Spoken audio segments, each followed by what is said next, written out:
ഈ ഒരു വീഡിയോയിൽ നമ്മൾ ഡിസ്കസ് ചെയ്യുന്നത് effect of quota on domestic economy ആണ്. ലാസ്റ്റ് വീഡിയോയിൽ നമ്മൾ effect of tariff on domestic economy കണ്ടു. അതേ സെയിം തന്നെയാണ് effect of quota on domestic economy. Same figure വെച്ചിട്ട് തന്നെയാണ് നമ്മൾ എക്സ്പ്ലെയിൻ ചെയ്യുന്നത്. ഇഫക്റ്റുകളും സെയിം പോയിന്റ്സ് തന്നെയാണ്, ചെറിയൊരു ചേഞ്ച് മാത്രമേ ഉള്ളൂ. ടാരിഫ് എന്ന് പറയുന്നത് ഒരു ഇമ്പോസ് ചെയ്യുന്ന ടാക്സ് പോലുള്ളൊരു ഡ്യൂട്ടിയാണ് ഇമ്പോർട്ടിൻ്റെ മുകളിൽ. അത് അതിൻ്റെ പ്രൈസ് ഇൻക്രീസ് ചെയ്യാൻ കാരണമാവും. അതുവഴി നമുക്ക് ഇമ്പോർട്ട് കൺട്രോൾ ചെയ്യപ്പെടും. ഇവിടെ നമുക്ക് അതിൻ്റെ ആ ഇമ്പോർട്ട് ചെയ്യുന്ന ക്വാണ്ടിറ്റിയിലാണ് റെസ്ട്രിക്ഷൻ ഉള്ളത്. അതാണ് ക്വാട്ടയും ടാരിഫും തമ്മിലുള്ള മെയിൻ ആയിട്ടുള്ള difference. First one price effect. Price effect എന്താ നോക്കാം. Import quota is the direct physical limitation of the quantity of the given commodity imported from the foreign country. അപ്പോൾ ഇമ്പോർട്ട് ക്വാട്ട എന്ന് പറയുന്നത് ഒരു ഫിസിക്കൽ ആയിട്ടുള്ള ലിമിറ്റേഷൻ, ക്വാണ്ടിറ്റിയുടെ ഒരു ഫിസിക്കൽ ലിമിറ്റേഷനാണ് import quota of the given commodity imported from foreign country. ഒരു foreign കൺട്രിയിൽ നിന്ന് ഇങ്ങോട്ട് ഇമ്പോർട്ട് ചെയ്യുന്ന ക്വാണ്ടിറ്റിയുടെ ലിമിറ്റേഷൻ, ക്വാണ്ടിറ്റിയെ റെസ്ട്രിക്റ്റ് ചെയ്യുക. ഇത്രയും ക്വാണ്ടിറ്റി മാത്രമേ ഇങ്ങോട്ട് ഇമ്പോർട്ട് ചെയ്യാവൂ എന്നുള്ള റെസ്ട്രിക്ഷനാണ് import quota. The enforcement of import quota restrict its availability in the home market and create shortage and subsequent rise in its price. അപ്പോൾ ഇമ്പോർട്ട് ക്വാട്ട എൻഫോഴ്സ് ചെയ്യുന്നതിൻ്റെ ഭാഗമായിട്ട് ഹോം മാർക്കറ്റിലേക്ക്, നമ്മുടെ ഡൊമസ്റ്റിക് മാർക്കറ്റിലേക്കുള്ള ഇൻഫ്ലോ, ഗുഡ്സിൻ്റെ ഇൻഫ്ലോ റെസ്ട്രിക്റ്റ് ചെയ്യപ്പെടും. Import quota impose ചെയ്യുമ്പോൾ നമ്മൾ പറഞ്ഞു ക്വാണ്ടിറ്റിയിലാണ് restriction.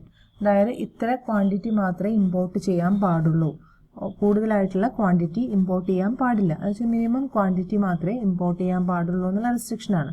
അപ്പോൾ അങ്ങനെ റെസ്ട്രിക്ഷൻ വരുന്ന സമയത്ത് നമ്മുടെ ഡൊമസ്റ്റിക് മാർക്കറ്റിൽ എന്ത് സംഭവിക്കും? ഷോർട്ടേജ് ഉണ്ടാവും, അല്ലേ? ഡൊമസ്റ്റിക് മാർക്കറ്റിൽ ഷോർട്ടേജ് ഉണ്ടാവും. ഡൊമസ്റ്റിക് മാർക്കറ്റിൽ നമ്മുടെ നാട്ടിൽ ഡിമാൻഡ് എന്ന് പറയുന്നത് ചിലപ്പോൾ ഹയർ ഡിമാൻഡ് ആയിരിക്കാം.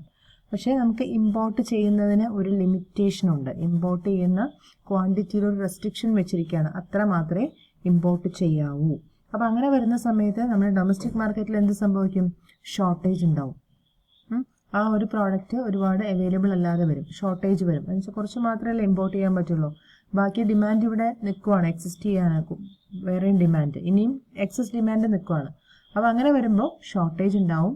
അതുവഴി ഷോർട്ടേജ് വന്നു കഴിഞ്ഞാൽ നമുക്കറിയാം അടുത്ത അതിൻ്റെ കോൺസിക്വൻസ് എന്ന് പറയുന്നത് പ്രൈസ് ഇൻക്രീസ് ചെയ്യും. അപ്പോൾ അതാണ് ഫസ്റ്റ് പ്രൈസ് ഇഫക്റ്റ്. എല്ലാവർക്കും ക്ലിയർ ആയല്ലോ? അപ്പോൾ പ്രൈസ് ഇഫക്റ്റ് എന്ന് പറയുന്നത് എന്താണ്? Import quota. നമ്മൾ നേരത്തെ പ്രൈസ് ഇഫക്റ്റ് നമ്മുടെ ടാരിഫിൻ്റെ കേസിൽ നമ്മൾ പറഞ്ഞപ്പോൾ പ്രൈസ് ഇഫക്റ്റ് എന്ന് പറയുന്നത് ഡയറക്റ്റ് ആയിരുന്നു. ഇമ്പോർട്ട് ടാരിഫ് ഇമ്പോസ് ചെയ്യുന്നു, ടാരിഫ് ഇമ്പോസ് ചെയ്യുമ്പോൾ ഓട്ടോമാറ്റിക്കായിട്ട് ഉടനടി പ്രൈസ് ഇൻക്രീസ് ചെയ്യായിരുന്നു. പക്ഷേ ഇവിടെ കുറച്ച് ഇൻഡയറക്റ്റ് ആയിട്ടാണ് ഇവിടെ പ്രൈസ് ഇഫക്റ്റ് വരുന്നത്. എങ്ങനെയാണെന്ന് ഒന്നുകൂടെ ഞാൻ പറയാം. ഇമ്പോർട്ട് ക്വാട്ട എന്ന് പറയുന്നത് ഇമ്പോർട്ടിനെ റെസ്ട്രിക്റ്റ് ചെയ്യാൻ വേണ്ടിയിട്ടാണ്, ഇമ്പോർട്ടിനെ കൺട്രോൾ ചെയ്യാനാണ്. അതായത് ഒരു രാജ്യത്തിന് ഇമ്പോർട്ട് ചെയ്യുന്നതിന് ഒരു ലിമിറ്റ് വെച്ചിരിക്കുകയാണ്. ഒരുപാട് ഇമ്പോർട്ട് ചെയ്യാനായിട്ട് സാധിക്കാതിരിക്കാൻ. ഒരുപാട് ഇമ്പോർട്ട് ചെയ്ത് കഴിഞ്ഞാൽ എന്ത് സംഭവിക്കും? ഇഷ്ടം പോലെ നമ്മുടെ നാട്ടിലേക്ക് ഇമ്പോർട്ട് ചെയ്യാമെങ്കിൽ നമ്മുടെ നാട്ടിലുള്ള ഡൊമസ്റ്റിക് പ്രൊഡ്യൂസേഴ്സിൻ്റെ പ്രൊഡക്ഷൻ അവർ പ്രൊഡ്യൂസ് ചെയ്യുന്നത് പർച്ചേസ് ചെയ്യാനായിട്ട് ആരും ഉണ്ടാവില്ല, അല്ലേ? ഒരുപാട് സാധനങ്ങൾ നമുക്ക് ഇമ്പോർട്ടഡ് ആയിട്ട് വരുവാണെങ്കിൽ അങ്ങനെയല്ലേ സംഭവിക്കുക. അപ്പോൾ അങ്ങനെ വരാതിരിക്കാൻ വേണ്ടിയിട്ടാണ് ഈ ക്വാട്ടയിൽ റെസ്ട്രിക്ഷൻ വെക്കുന്നത്. ഇത്ര മാത്രമേ ഇമ്പോർട്ട് ചെയ്യാവൂ എന്നുള്ള ഒരു ഫിസിക്കൽ ക്വാണ്ടിറ്റിയിൽ ഒരു റെസ്ട്രിക്ഷൻ വെക്കണം. അപ്പോൾ അങ്ങനെ വെക്കുമ്പോൾ ആ ഒരു ഇമ്പോർട്ടിന് ഒരു റെസ്ട്രിക്ഷൻ വരുന്നു, അല്ലെങ്കിൽ ഇമ്പോർട്ട് ലിമിറ്റ് ചെയ്യപ്പെടുന്നു. അതനുസരിച്ച് നമ്മൾ ഡൊമസ്റ്റിക് മാർക്കറ്റിൽ അപ്പോൾ ആ സാധനം ഒരുപാട് കിട്ടാതെയാവും. അങ്ങനെ ഷോർട്ടേജ് ഉണ്ടാവും. ഷോർട്ടേജ് ഉണ്ടാകുമ്പോൾ ഓട്ടോമാറ്റിക്കായിട്ട് കമ്മോഡിറ്റീസിൻ്റെ പ്രൈസ് റൈസ് ചെയ്യും. That is price effect. Okay, അത് മാത്രമാണ് ഇച്ചിരി ഇൻഡയറക്റ്റ് ആയിട്ട് നമുക്കതിനെ പറയുന്ന പോയിന്റ്. ബാക്കി എല്ലാ പോയിന്റും ഡയറക്റ്റ് തന്നെയാണ്. രണ്ടാമത്തെ പോയിന്റ് പ്രൊട്ടക്റ്റീവ് അല്ലെങ്കിൽ പ്രൊഡക്ഷൻ ഇഫക്റ്റ്. പ്രൊട്ടക്റ്റീവ് അല്ലെങ്കിൽ പ്രൊഡക്ഷൻ ഇഫക്റ്റ് എന്താ നോക്കാം. An import quota has a protective effect. Import ക്വാട്ടയ്ക്ക് ഒരു പ്രൊട്ടക്റ്റീവ് ഇഫക്റ്റും കൂടെ ഉണ്ട്. It reduce the import. നമ്മൾ പറഞ്ഞു ക്വാട്ട എന്തിനാണ് ഇമ്പോസ് ചെയ്യുന്നത്? ഇമ്പോർട്ടിനെ റെഡ്യൂസ് ചെയ്യാനാണ്, ഇമ്പോർട്ടിനെ റെസ്ട്രിക്റ്റ് ചെയ്യാനാണ്, ഇമ്പോർട്ടിനെ ലിമിറ്റ് ചെയ്യാനാണ്. ഡൊമസ്റ്റിക് പ്രൊഡ്യൂസേഴ്സ് അപ്പോൾ എന്ത് ചെയ്യാം? Domestic producers are induced to increase production of import substitute. അപ്പോൾ ഇമ്പോർട്ടിനെ റെഡ്യൂസ് ചെയ്ത് കഴിഞ്ഞാൽ, റെസ്ട്രിക്റ്റ് ചെയ്ത് കഴിഞ്ഞാൽ ഡൊമസ്റ്റിക് പ്രൊഡ്യൂസേഴ്സിന് കൂടുതലായിട്ട് പ്രൊഡക്ഷൻ നടത്താം. ഡൊമസ്റ്റിക് പ്രൊഡ്യൂസേഴ്സിന് കൂടുതൽ പ്രൊഡക്ഷൻ നടത്താം. എന്തുകൊണ്ടായിരിക്കും? ഇമ്പോർട്ട് റെസ്ട്രിക്റ്റ് ചെയ്ത് കഴിഞ്ഞാൽ നമ്മുടെ നാട്ടിലുള്ള ഡിമാൻഡ് മീറ്റ് ചെയ്യണ്ടേ? നമ്മുടെ ഡൊമസ്റ്റിക് ഇക്കോണമിയിലുള്ള ഡിമാൻഡ് മീറ്റ് ചെയ്യാനുള്ള അത്രയും ഇമ്പോർട്ട് ചെയ്യുന്നില്ല. ഡൊമസ്റ്റിക് ഇക്കോണമിയിലുള്ള ഡിമാൻഡ് മീറ്റ് ചെയ്യാനുള്ള അത്രയും ഇമ്പോർട്ട് ചെയ്യുന്നില്ല. ഇമ്പോർട്ട് അത്രയും ചെയ്യാൻ പറ്റില്ല, ഇമ്പോർട്ടിന് ഒരു റെസ്ട്രിക്ഷൻ ഉണ്ട്. അപ്പോൾ ആ ഒരു ഡിമാൻഡിനെ മീറ്റ് ചെയ്യണമെങ്കിൽ നമ്മുടെ നാട്ടിലുള്ള ഡൊമസ്റ്റിക് പ്രൊഡ്യൂസേഴ്സ് എന്ത് ചെയ്യണം? പ്രൊഡക്ഷൻ ഇൻക്രീസ് ചെയ്യണം. ഇൻക്രീസ് ചെയ്ത് ഈ ഇമ്പോർട്ടിനെ സബ്സ്റ്റിറ്റ്യൂട്ട് ചെയ്യണം. ഇമ്പോർട്ട് സബ്സ്റ്റിറ്റ്യൂട്ട് ചെയ്യാൻ പാകത്തിൽ ഇവിടെ നമ്മുടെ നാട്ടിൽ തന്നെ ഡൊമസ്റ്റിക് പ്രൊഡ്യൂസേഴ്സ് പ്രൊഡക്ഷൻ നടത്തണം. ദ ഇൻക്രീസ്ഡ് ഡൊമസ്റ്റിക് പ്രൊഡക്ഷൻ എങ്ങനെയാണ്? അപ്പോൾ എന്തുകൊണ്ടാണ് ഡൊമസ്റ്റിക് പ്രൊഡക്ഷൻ ഇൻക്രീസ് ചെയ്യപ്പെടുന്നത്? ഡ്യൂ ടു ഇമ്പോർട്ട് കോട്ട. ഇമ്പോർട്ട് കോട്ട വരുന്നത് കൊണ്ട് തന്നെ ഡൊമസ്റ്റിക് ആയിട്ടുള്ള പ്രൊഡക്ഷൻ പ്രൊഡ്യൂസേഴ്സ് ഇൻക്രീസ് ചെയ്യണം. അപ്പോൾ അതുകൊണ്ട് തന്നെ നമുക്കിതിനെ പ്രൊഡക്ഷൻ ഇഫക്റ്റ് എന്നും പറയാം.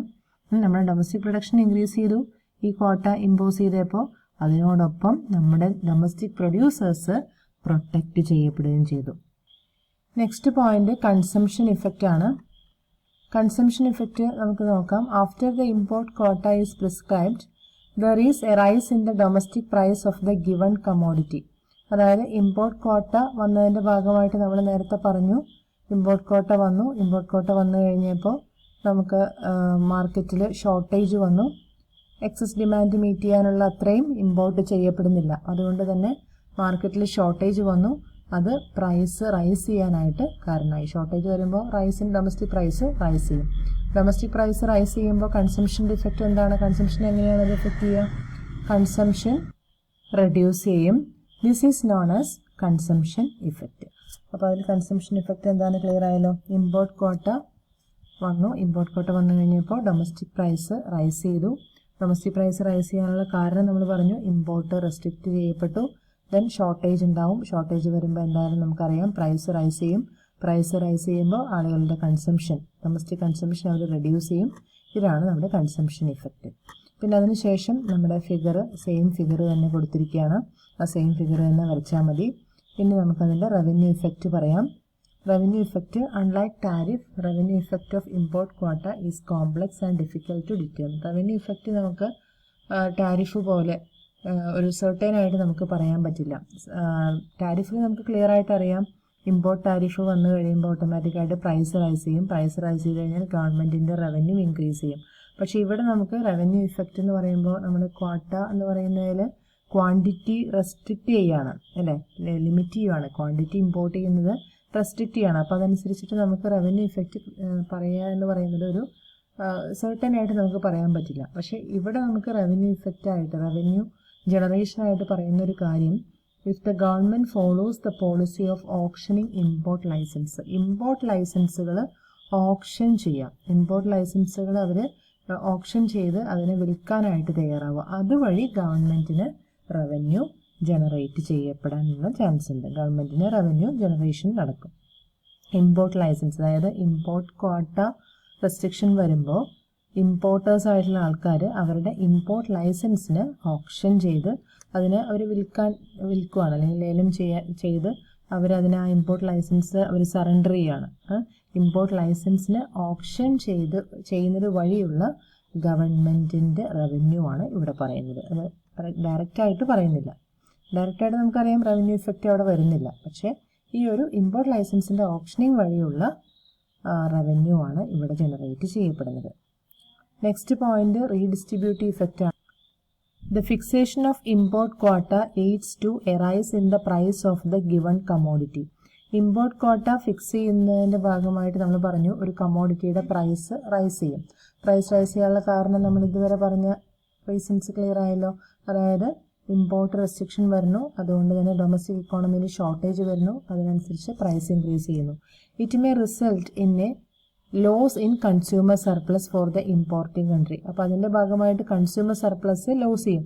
കൺസ്യൂമർ സർപ്ലസ് ഉണ്ടാവണമെങ്കിൽ നമുക്കിവിടെ പ്രൈസ് ലോ ആയിരിക്കണം, ലോ പ്രൈസ് ആയിരിക്കണം. പക്ഷേ പ്രൈസ് ഇൻക്രീസ് ചെയ്തപ്പോൾ കൺസ്യൂമർ സർപ്ലസ് ലോസായി, കൺസ്യൂമർ സർപ്ലസ് കുറഞ്ഞുപോയി. At the same time, higher price and increased production ensures a gain in producer surplus. അതേസമയം ഹയർ പ്രൈസും അതുപോലെ തന്നെ പ്രൊഡക്ഷൻ ഇൻക്രീസ് ചെയ്തതും പ്രൊഡ്യൂസറിനെ സംബന്ധിച്ച് സർപ്ലസ് അവിടെ ജനറേറ്റ് ചെയ്തു. പ്രൈസ് കൂടുതലായതുകൊണ്ട് തന്നെ ഡൊമസ്റ്റിക് പ്രൊഡ്യൂസേഴ്സ് പ്രൊഡ്യൂസ് മോർ, അതുകൊണ്ട് തന്നെ അവർക്ക് പ്രൊഡ്യൂസേഴ്സിന് സർപ്ലസ് ഉണ്ടായി.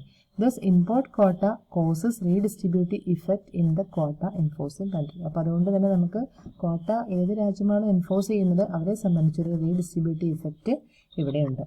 Last point balance of payment effect ആണ്. ബാലൻസ് ഓഫ് പേയ്മെൻറ്റ് ഇഫക്റ്റിൽ നമുക്ക് നോക്കാം. Import quota is to reduce the balance of payment deficit.